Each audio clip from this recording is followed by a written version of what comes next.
الرحيم إن الله وملائكته يصلون على النبي يا أيها الذين آمنوا صلوا عليه وسلموا تسليما الصلاة والسلام عليك يا سيدي يا رسول الله وعلى آلك وأصحابك يا سيدي يا حبيب الله الصلاة والسلام عليك يا سيدي يا رسول الله وعلى آلك وأصحابك يا سيدي يا حبيب الله.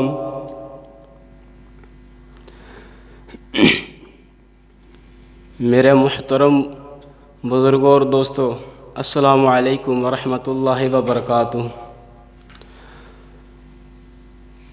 آج میں آپ کے سامنے حضور سیدنا صدیق اکبر رضی اللہ تعالیٰ عنہ کی شان بیان کروں گا. اللہ تعالیٰ سے دعا ہے کہ مجھے حق سچ بیان کرنے کی توفیق عطا فرمائے اور ہم کو اس پر عمل کرنے کی توفیق عطا فرمائے. حضرت سیدنا صدیق اکبر رضی اللہ تعالیٰ عنہ کے جو ہے حضرت سیدنا صدیق اکبر رضی اللہ تعالیٰ عنہ، ان کے والدین نے آپ کا نام عبدالکعبہ رکھا تھا، اور سیدنا صدیق اکبر رضی اللہ تعالیٰ عنہ عرب کے مشہور قبیلہ قریش سے تھے، اور آپ کا سلسلہ نسب حضور علیہ الصلوۃ والسلام کی چوتھی پشت سے جا کے ملتا ہے، پانچویں پشت سے جا کے ملتا ہے. تو حضور علیہ الصلوۃ والسلام نے آپ کا نام عبداللہ رکھا، اور آپ کی جو کنیت تھی وہ ابو بکر، اور آپ کو صدیق اور عتیق آپ کے لقب تھے.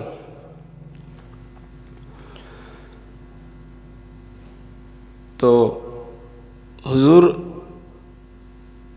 علیہ الصلوۃ والسلام سیدنا صدیق اکبر رضی اللہ تعالیٰ عنہ سے 2.5 سال بڑے تھے، یعنی کہ 2 سال 6 ماہ.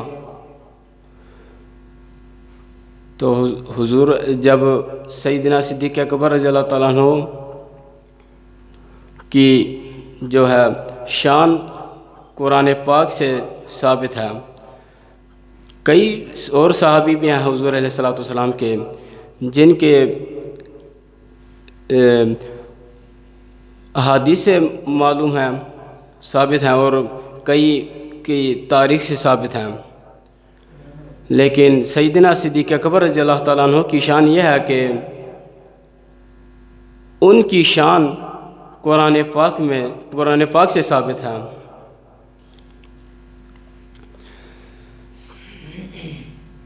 تو اب جو سیدنا صدیق اکبر رضی اللہ تعالیٰ عنہ کو صحابی نہ مانے تو وہ گویا ایسا ہے کہ جیسے اس نے قرآن پاک کی آیت کا انکار کیا.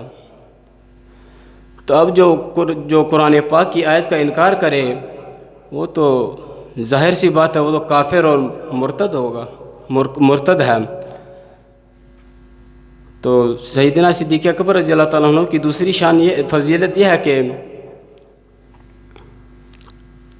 دوسرے صحابی کی کئی پشتیں جو ہیں وہ کئی کی ایک پشت صحابی ہے، اور کسی صحابی کی 2 پشت صحابی ہیں، اور کسی صحابی کی 3 پشت صحابی ہیں، اور کسی کی اور سیدنا صدیق اکبر رضی اللہ تعالیٰ عنہ کی شان یہ ہے کہ آپ کی 4 پشت صحابی ہیں.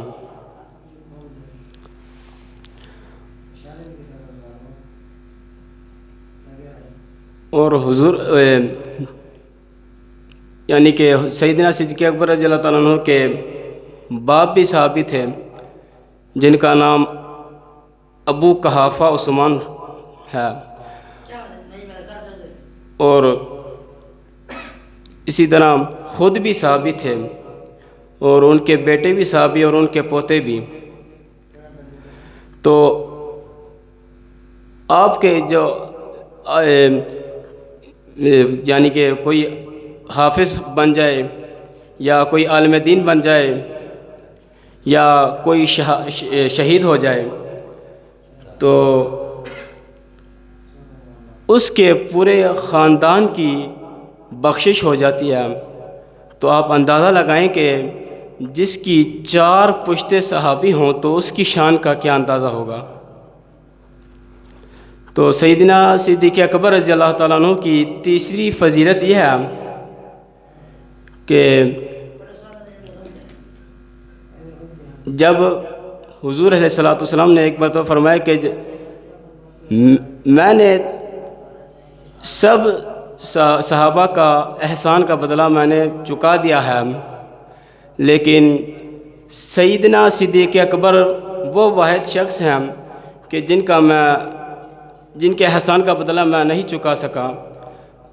چکایا، تو اس کے احسان کا بدلہ میں قیامت والے دن احسان کا بدلہ چکاؤں گا۔ تو سیدنا صدیق اکبر رضی اللہ تعالیٰ عنہ کی چوتھی فضیلت یہ ہے کہ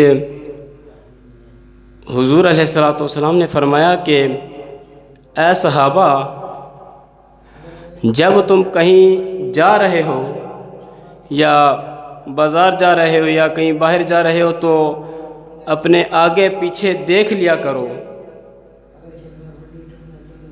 تو ایک مرتبہ سیدنا صدیق اکبر رضی اللہ تعالیٰ عنہ بازار سے جا رہے تھے، تو ایک بدری صحابی سیدنا صدیق اکبر رضی اللہ تعالیٰ عنہ کے آگے آگے جا رہے تھے۔ تو جو سیدنا صدیق اکبر رضی اللہ تعالیٰ عنہ تھے وہ پیچھے تھے، تو حضور علیہ الصلوۃ والسلام نے ان کو دیکھا۔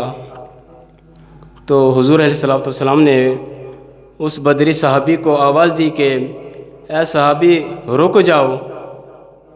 تو جب وہ رکا تو حضور علیہ الصلوۃ والسلام کے قریب ہوا، تو حضور علیہ الصلوۃ والسلام نے فرمایا کہ اے صحابہ، جب تم کہیں جا رہے ہو تو آگے پیچھے دیکھ لیا کرو کہ جب سیدنا صدیق اکبر رضی اللہ تعالیٰ عنہ پیچھے ہوں تو ان کو آگے کر دیا کرو اور خود پیچھے ہو جایا کرو۔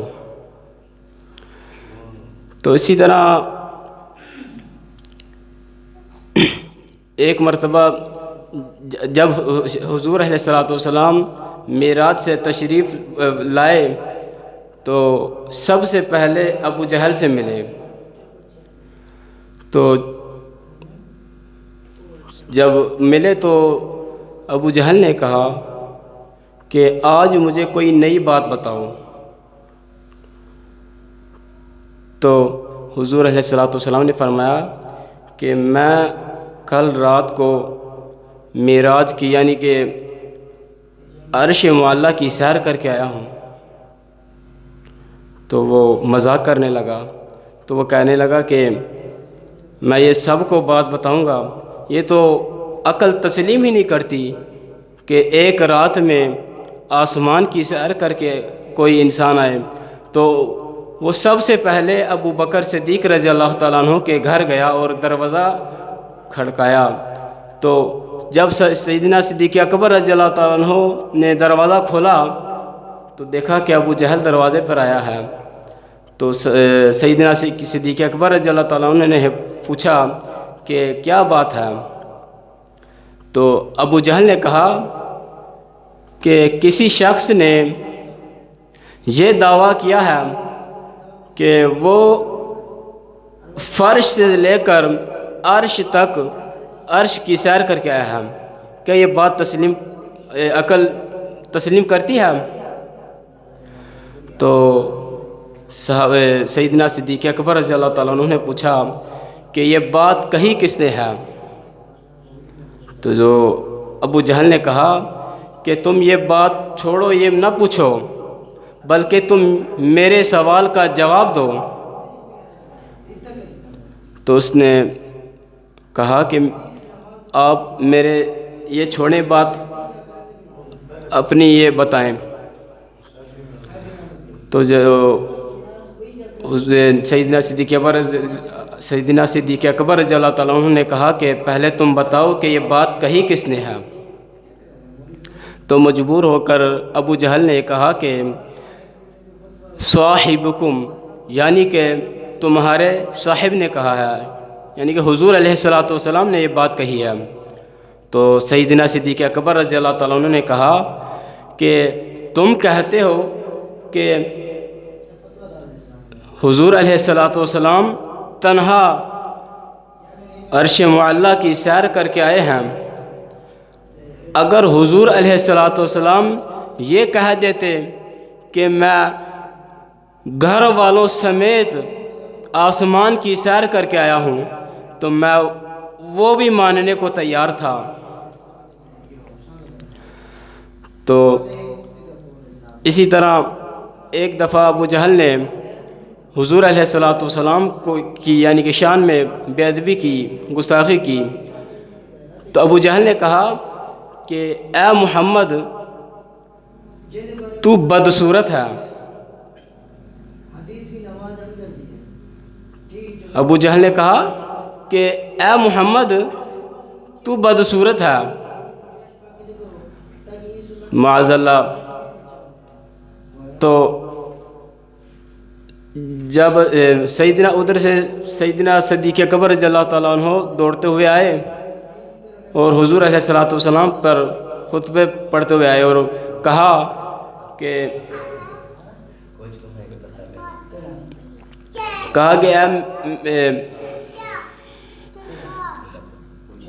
میرے آقا آپ تو سورج سے بھی زیادہ چمک رہے ہیں، یعنی کہ آپ تو اتنے حسین و جمال تھے کہ جس کی کوئی مثال ہی نہیں۔ تو جب ابو جہل نے جب حضور علیہ الصلوۃ والسلام کو کہا کہ آپ بدصورت لگ رہے ہیں تو حضور علیہ الصلوۃ والسلام نے فرمایا کہ تم سچ کہتے ہو۔ تو جب سیدنا صدیق اکبر رضی اللہ تعالیٰ عنہ نے کہا کہ آپ حسن و جمال کے پیکر ہیں، یعنی کہ آپ کی کوئی مثال ہی نہیں، تو حضور علیہ الصلوۃ والسلام نے سیدنا صدیق اکبر رضی اللہ تعالیٰ عنہ کو بھی کہا کہ آپ بھی سچ کہہ رہے ہیں۔ تو حضور علیہ الصلوۃ جو دوسرے صحابہ کرام تھے انہوں کو یہ بات سمجھ میں نہیں آئی، تو انہوں نے حضور علیہ الصلوۃ والسلام سے عرض کی کہ اے ہمارے پیارے نبی، یہ آخر یہ بات کیا ہے، اس میں راز کیا ہے، یہ ہمیں سمجھ میں نہیں آیا۔ آپ نے کہا کہ ابو جہل نے بھی سچ کہا اور سیدنا صدیق اکبر رضی اللہ تعالیٰ عنہ نے بھی سچ کہا، اس میں راز کیا ہے؟ تو حضور علیہ الصلوۃ والسلام نے فرمایا کہ اے صحابہ، میں ایک حق نما آئینہ ہوں، یعنی کہ میں شیشہ ہوں، سچ بتانے والا شیشہ۔ تو حضور علیہ الصلوۃ والسلام نے فرمایا کہ جب ابو جہل نے مجھ کو کہا کہ تو بدصورت لگ رہا ہے تو اس بے ایمان نے اپنی کیفیت بتائی، اپنے دل کی، یعنی کہ اس کا دل بے ایمان تھا، اس نے اپنی کیفیت بتائی۔ تو جب سیدنا صدیق اکبر رضی اللہ تعالیٰ عنہ نے کہا کہ آپ حسن و جمال کے فقر ہیں، تو حضور علیہ السلام نے ان کو بھی کہا کہ جب وہ ان کے اندر ایمان تھا، ان کا دل صاف تھا، اس لیے تو اللہ تعالیٰ سے دعا کہ ہمیں اس پر عمل کرنے کی توفیق عطا فرمائے۔